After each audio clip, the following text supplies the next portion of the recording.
जिन देशों में पहले इस्लाम की सत्ता नहीं थी, आप गौर करें इस बात पर, आप इस पर ध्यान दें, जिन देशों में पहले इस्लाम की सत्ता नहीं थी वहां इस्लाम को फैलाने के लिए दो तरीके अपनाए गए। यदि वो देश समृद्ध संपन्न सैन्य बल से युक्त है तो वहां व्यापारी बनकर ये जाते हैं। हम अरब के व्यापारी हैं, हम मिस्र के व्यापारी हैं। हालांकि मिस्र भी पहले इस्लामी तो नहीं था तो अरब भी नहीं, लेकिन ठीक है, वहां से उसका उद्भव हुआ। तो अरब को अगर हम केंद्र मानते हैं इस्लाम का, अरब के बाहर के देशों में तो इस्लाम नहीं था, वहां इस्लाम पहुंचने के लिए दो तरीके अपनाए गए, व्यापार और तलवार। यदि उस देश की स्थिति आर्थिक रूप से दृढ़ है किंतु सैन्य शक्ति उसकी कमजोर है तो सीधा आक्रमण, वहां और कोई विकल्प नहीं होता है।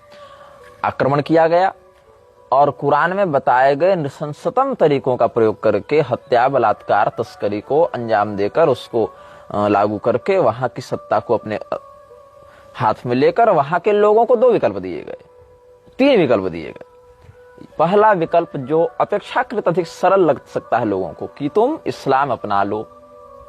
दूसरा विकल्प, यदि तुम जीवित रहना चाहते हो और इस्लाम भी नहीं अपनाना चाहते हो तो ठीक है, किंतु अपनी आय का इतना अधिक बड़ा हिस्सा हमको जीवन कर के रूप में देते रहो, जिसको उन्होंने लगाया जजिया, कि जब तक ये तुम देते रहोगे तब तक हम तुमको मारेंगे नहीं, जीवित छोड़ देंगे। ये पहला विकल्प क्या है कि तुम इस्लाम अपना लो। यदि तुम इस्लाम अपना लेते हो तो तुमको जीवित भी छोड़ दिया जाएगा और तुमको मुख्य धारा के समाज में रहने भी दिया जाएगा। मतलब तुम्हारे साथ, तुम्हारे परिवार के साथ कोई ज्यादती नहीं होगी अगर उस परिवार का हर व्यक्ति इस्लाम अपना लेता है, अल्लाह को अपना सर्वोच्च आराध्य, एकमात्र आराध्य मान लेता है, पैगंबर को उसका रसूल मान लेता है, तो जो भी उसकी अपनी क्राइटेरिया है, अपना एक नियम मानकर वो चलते हैं। तो यदि वह व्यक्ति अपने परिवार के साथ इस्लाम पर ईमान ले आता है तो उसको छोड़ दिया जाएगा, ये पहली बात। दूसरी बात यह है कि यदि तुम इस्लाम नहीं अपनाना चाहते हो लेकिन फिर भी जीवित रहना चाहते हो, यहां ध्यान रखें, जीवित, सुरक्षित नहीं। मतलब अगर आप इस्लाम नहीं अपनाते हैं और जीवित रहना चाहते हैं तो उसके लिए आपको अपनी आय का एक बड़ा हिस्सा देना पड़ेगा, जिसको कहते हैं जजिया।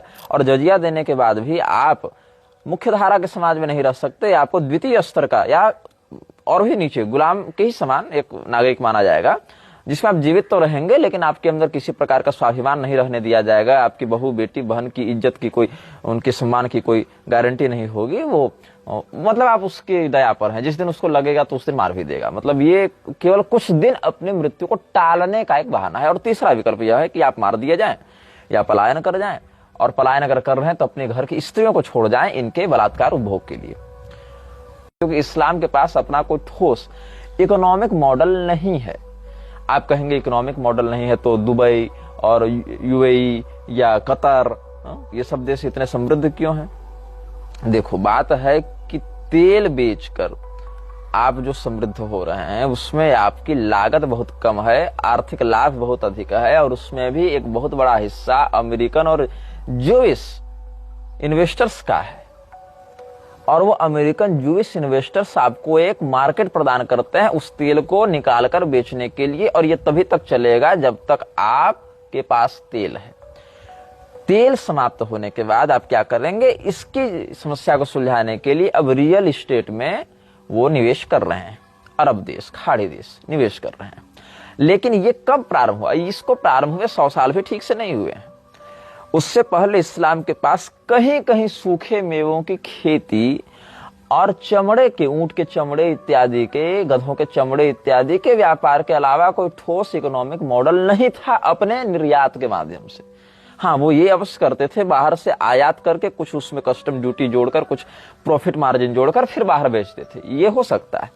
लेकिन स्वयं का उत्पाद अगर देखें तो किसी किसी प्रांत में सूखे मेवे के, और वो भी विशुद्ध इस्लामी क्षेत्र नहीं, अपितु जहां उन्होंने कब्जा किया कालांतर में उन क्षेत्रों के माध्यम से। तो इस्लाम का कोई अपना इकोनॉमिक मॉडल परंपरा के दृष्टिकोण से प्राप्त नहीं होता जैसा होना चाहिए था। और यही कारण है कि इस्लाम कमाने की अपेक्षा छीनने में अधिक रुचि रखता है। इसका अगर आपको प्रमाण देखना है तो ये जान लीजिए, जिन देशों में इस्लाम ही इस्लाम है केवल, क्या वहां शांति है? नहीं है। वहां पर वो छीनने के लिए अलग अलग गुट बना लेते हैं। भारत में क्या अहमदिया मुसलमान हैं? बिल्कुल हैं। क्या शिया मुसलमान हैं? बिल्कुल हैं। क्या सुन्नी मुसलमान हैं? बिल्कुल हैं। क्या भारत में अहमदिया, शिया और सुन्नी आपस में लड़ रहे हैं? आंतरिक मतभेद होने के बाद भी प्रत्यक्ष रूप से उतने मुखर होकर नहीं लड़ रहे हैं। किसके विरुद्ध लड़ रहे हैं? हिंदुओं के विरुद्ध लड़ रहे हैं। कौन? ये जितने इस्लामी फिरके हैं, जिसमें हमने 3-4 नाम आपको गिनाए। क्या पाकिस्तान में शिया हैं? बिल्कुल हैं। सुन्नी हैं? बिल्कुल हैं। अहमदिया हैं? बिल्कुल हैं। क्या वो शिया, सुन्नी, अहमदिया आपस में शांति से हैं? नहीं है।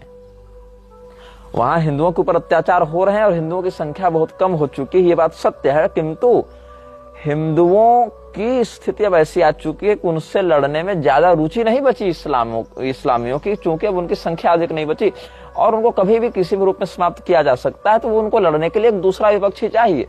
तो जब दूसरा नहीं मिलेगा तो स्वयं को ही उस प्रकार से गठित करके शत्रु और पक्ष बनाकर लड़ेंगे। ईरान जो पहले पारस्य देश था, फारस था, वहां तो इस्लाम का ही, इस्लामिक कंट्री मानते हैं उसको। वो शिया है, पाकिस्तान सुन्नी है। क्या दोनों की बन रही है? नहीं बन रही।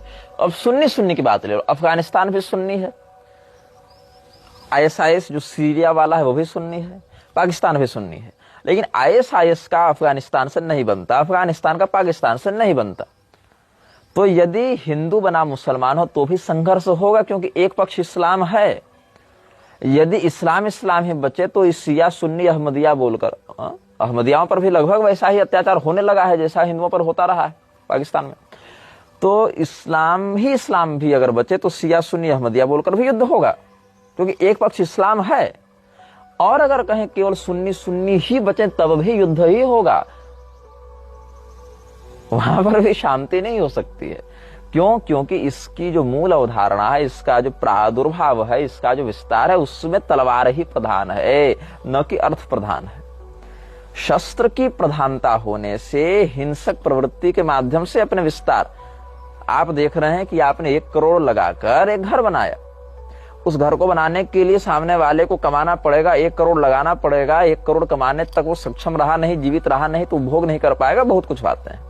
लेकिन वो देखता है कि 1 करोड़ की जगह पर अगर हम 10, 20, 50 हजार में कोई कट्टा खरीद लेते हैं, अपने पास 10, 20 समान विचारधारा के लोग हैं, इसको मारकर घर कब्जा कर लेंगे, तो आपको 1 करोड़ भी नहीं लगा।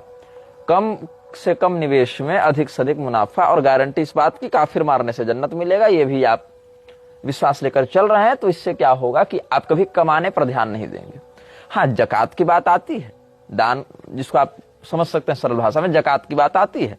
लेकिन वो जकात काफिरों को नहीं मिलता। वो जकात किसको मिलता है? आप ही के फिरके वाले को मिलता है।